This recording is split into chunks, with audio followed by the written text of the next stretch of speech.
Mana surgawi. Porsi ayat bacaan diambil dari Kisah Para Rasul pasal 13 ayat 1 sampai 15. Pada waktu itu dalam jemaat di Antiokhia ada beberapa nabi dan pengajar, yaitu Barnabas dan Simeon yang disebut Niger, dan Lukius orang Kirene, dan Menahem yang diasuh bersama dengan raja wilayah Herodes dan Saulus.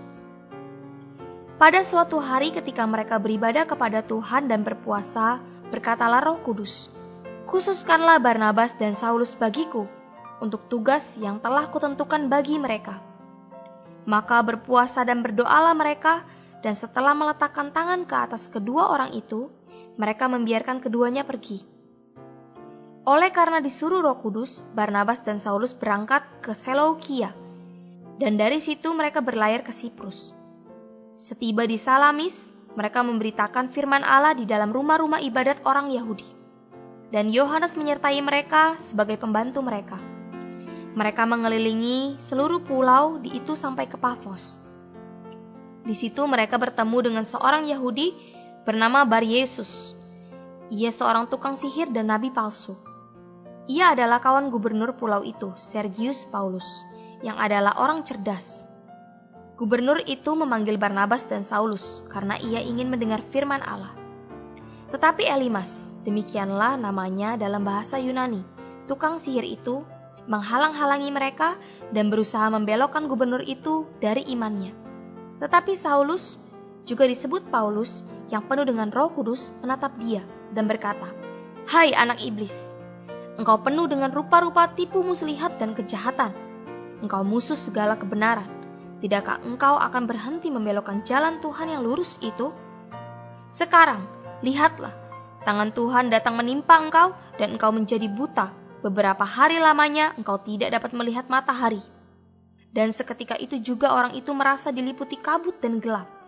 Dan sambil meraba-raba, ia harus mencari orang untuk menuntun dia. Melihat apa yang telah terjadi itu, percayalah gubernur itu, ia takjub oleh ajaran Tuhan. Lalu Paulus dan kawan-kawannya meninggalkan Pafos dan berlayar ke Perga di Pamfilia, tetapi Yohanes meninggalkan mereka lalu kembali ke Yerusalem. Dari Perga mereka melanjutkan perjalanan mereka, lalu tiba di Antiokhia di Pisidia. Pada hari Sabat mereka pergi ke rumah ibadat, lalu duduk di situ. Setelah selesai pembacaan dari hukum Taurat dan kitab nabi-nabi, pejabat-pejabat rumah ibadat menyuruh bertanya kepada mereka, "Saudara-saudara, jikalau saudara-saudara ada pesan untuk membangun dan menghibur umat ini, silakanlah." Saudara-saudari, pagi ini kita membaca Kisah Para Rasul pasal 13 ayat 1 sampai 15 yang menyajikan 3 perikop, yaitu disisipkan dan diutus oleh Roh Kudus ayat 1 sampai 4a, perjalanan kali pertama ke Pafos di Siprus ayat 4 sampai 12, dan ke Antiokhia di Pisidia ayat 13 sampai 15. Di pasal 13 ayat 1 sampai 12 kita melihat pergerakan Tuhan di antara orang-orang yang berkarunia. Di sini tidak ada permulaan yang baru, namun ada satu belokan yang baru dalam pergerakan Tuhan.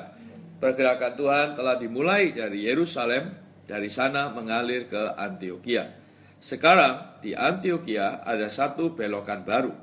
Yerusalem adalah pusat agama Yahudi, tetapi Antiokhia adalah pusat bagi dunia orang bukan Yahudi. Antiokhia adalah pusat yang strategis. Karena itu, kota ini dipilih Tuhan untuk satu belokan yang baru dari pergerakannya di bumi, yaitu berbelok ke dunia orang bukan Yahudi. Pada waktu itu, dalam jemaat atau gereja di Antiokhia ada beberapa nabi dan pengajar, yaitu Barnabas dan Simeon yang disebut Niger, dan Lukius orang Kirene, dan Menahem yang diasuh bersama dengan raja wilayah Herodes dan Saulus. Nabi-nabi adalah orang-orang yang berbicara bagi Allah dan mengutarakan Allah dengan wahyu Allah. Pengajar-pengajar adalah orang-orang yang mengajarkan kebenaran menurut pengajaran para rasul dan wahyu para nabi. Baik para nabi maupun para pengajar bersifat universal dan lokal. Sewaktu aliran itu dimulai dengan 120 orang di Yerusalem, hanya orang Yahudi saja yang terlibat. Tetapi menurut catatan dalam pasal 13 ayat 1, nabi-nabi dan pengajar-pengajar di gereja di Antiokhia berasal dari sejumlah sumber yang berbeda. Barnabas adalah seorang Lewi, kelahiran Siprus. Niger yang namanya berarti hitam seharusnya mengacu kepada seorang Negro, mungkin berasal dari Afrika. Lukius berasal dari Kirene di Afrika Utara. Jika ia adalah Lukius dalam Roma 16 ayat 21, sanak keluarga Paulus, maka ia adalah orang Yahudi. Menahem adalah saudara angkat Herodes dan dalam pemerintahan berhubungan dengan orang-orang Roma. Karena itu, Menahem pasti telah terpengaruh oleh kebudayaan Eropa. Herodes dalam pasal 13 ayat 1 adalah orang yang membunuh Yohanes Pembaptis. Ini adalah pengaturan kedaulatan Tuhan, bahwa saudara angkat pembunuh Yohanes Pembaptis menjadi salah satu anggota pemimpin yang berfungsi dalam gereja. Terakhir, menyebutkan tentang Saulus, seorang Yahudi yang lahir di Tarsus dan pernah diajar oleh Gamaliel menurut hukum Taurat Musa. Kelima nabi dan pengajar yang tercatat di sini terdiri atas orang Yahudi dan orang bukan Yahudi. Masing-masing memiliki latar belakang, pendidikan, dan status yang berbeda. Ini menunjukkan bahwa gereja terdiri atas berbagai bangsa dan tingkatan orang, tanpa berkaitan dengan latar belakang mereka. Ini juga menunjukkan bahwa karunia dan fungsi rohani yang diberikan kepada anggota-anggota tubuh Kristus bukan didasarkan pada status alamiah mereka. Di sini, dalam pasal 13 ayat 1, Tuhan mendirikan satu teladan. Dari Antiokhia, pergerakan Tuhan berbelok mencapai dunia orang bukan Yahudi. Dan di dunia orang bukan Yahudi ada banyak macam orang. Orang-orang dengan kebudayaan, ras, dan status yang berbeda-beda. Karena itu, pada permulaan belokan ini, teladan itu didirikan untuk menunjukkan bahwa gereja-gereja terdiri dari semua ras dan kelas bangsa. 5 nabi dan pengajar itu sedang melayani Tuhan. Suatu mereka melayani, Tuhan sebagai Roh Kudus berbicara kepada mereka. Ini berhubungan dengan perkataan Paulus, sebab Tuhan adalah Roh. Maka Roh itu dapat menyuruh mereka memisahkan Barnabas dan Saulus bagiku. Aku ini adalah Tuhan dan Roh Kudus. Karena itu kita tidak boleh menganggap bahwa Roh Kudus itu terpisah dari Tuhan. Ini adalah langkah besar Tuhan untuk memperluas Injil kerajaannya ke dunia orang bukan Yahudi. Perluasan ini dimulai dari Antiokhia, pusat orang bukan Yahudi di Syria, tanpa mengorganisir suatu misi, tanpa pengumpulan dana, tanpa ketetapan manusia, dan tanpa rencana atau metode manusia yang manapun. Pekerjaan ini hanya dimulai oleh 5 anggota tubuh Kristus yang mencari Tuhan dengan setia. Melalui ibadah dan puasa, mereka memberikan kesempatan kepada kepala tubuh yang adalah Roh itu untuk memisahkan mereka guna melaksanakan amanatnya yang besar, yaitu meluaskan kerajaannya untuk mendirikan gerejanya di dunia orang bukan Yahudi melalui pemberitaan Injilnya. Penumpangan tangan di ayat 3 mengacu kepada penyatuan, menandakan orang yang menumpangkan tangan adalah satu dengan orang yang ditumpangi tangan. Dengan ini mereka menyatakan kepada semua orang bahwa mereka bersatu dengan yang diutus di dalam kepergiannya untuk merampungkan amanat Tuhan yang besar. Kata membiarkan dalam ayat 3 dalam bahasa aslinya adalah mengutus. Melalui penumpangan tangan itu, mereka menunjukkan bahwa mereka akan menyertai Barnabas dan Saulus dalam doa-doa mereka dan dalam Roh itu. Mereka akan menjadi satu dengan Barnabas dan Saulus dan menyertai mereka walau bagaimanapun. Barnabas dan Saulus kemudian berangkat ke Seleukia dan dari situ mereka berlayar ke Siprus. Inilah permulaan perjalanan ministri Paulus kali pertama yang berakhir dalam pasal 14 ayat 27. Barnabas dan Saulus bukannya pergi menghadiri perkumpulan ibadat orang Yahudi, tetapi menggunakan perkumpulan itu untuk memberitakan firman Allah, sama seperti yang Tuhan lakukan dalam ministrinya di bumi. Tujuan kepergian para rasul ke rumah ibadat pada hari Sabat adalah untuk memegang kesempatan memberitakan Injil. Selanjutnya, Barnabas dan Saulus mengambil Yohanes sebagai pembantu mereka. Ini sebenarnya merupakan suatu cacat dalam teladan ini yang disebabkan oleh kekurangan pengalaman. Barnabas dan Saulus harusnya tidak membawa Yohanes bersama mereka. Akhirnya Yohanes meninggalkan mereka dan kembali ke Yerusalem. Alasan Yohanes meninggalkan Paulus mungkin karena ketidakmampuannya menanggung kesulitan dari perjalanan itu. Kemudian mereka menjelajahi seluruh pulau itu sampai ke Pafos. Lalu Paulus dan sekerja-sekerjanya meninggalkan Pafos dan berlayar ke Perga di Pamfilia.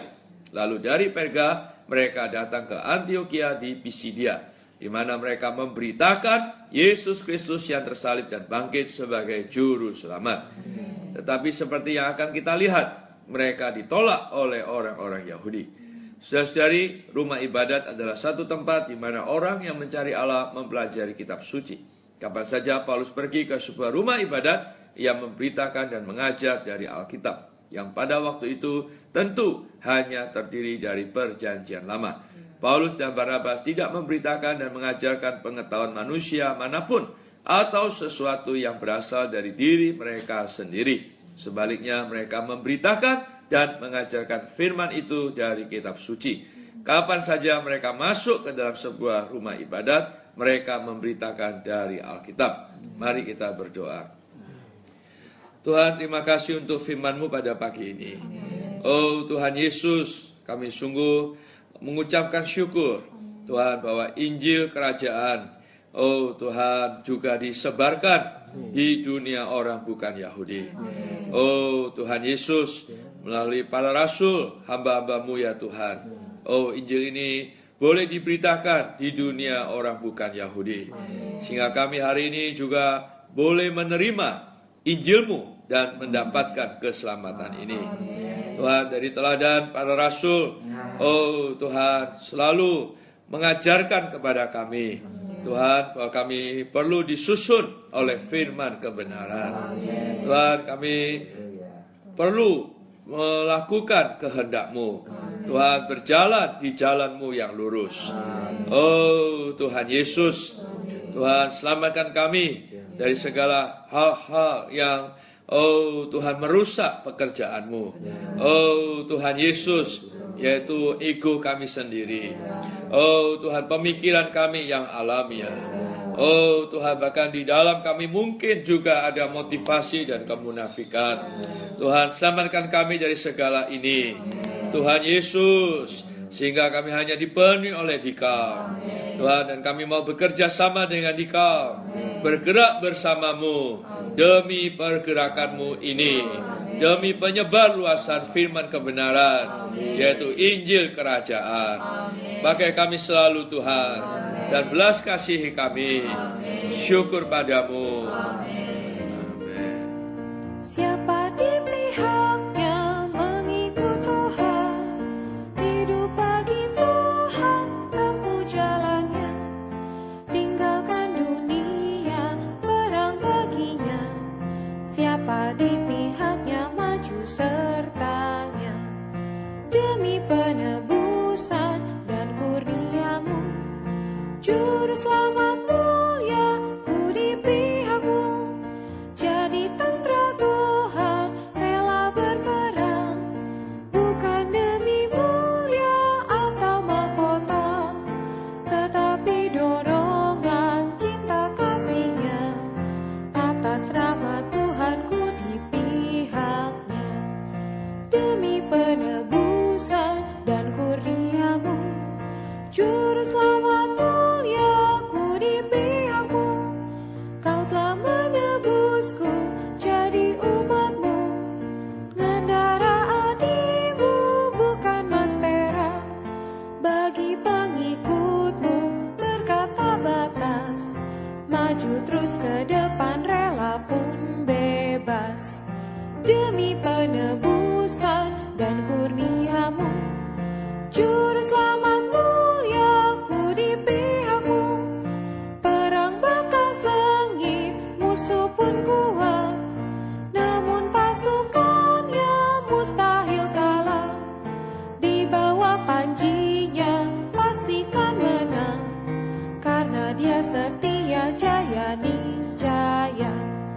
Demi penebusan dan kurnia-Mu, Juru Selamat mulia, ku di pihak-Mu. Laskar pilihan-Nya kini berperang, ku harus setia ikut panglima.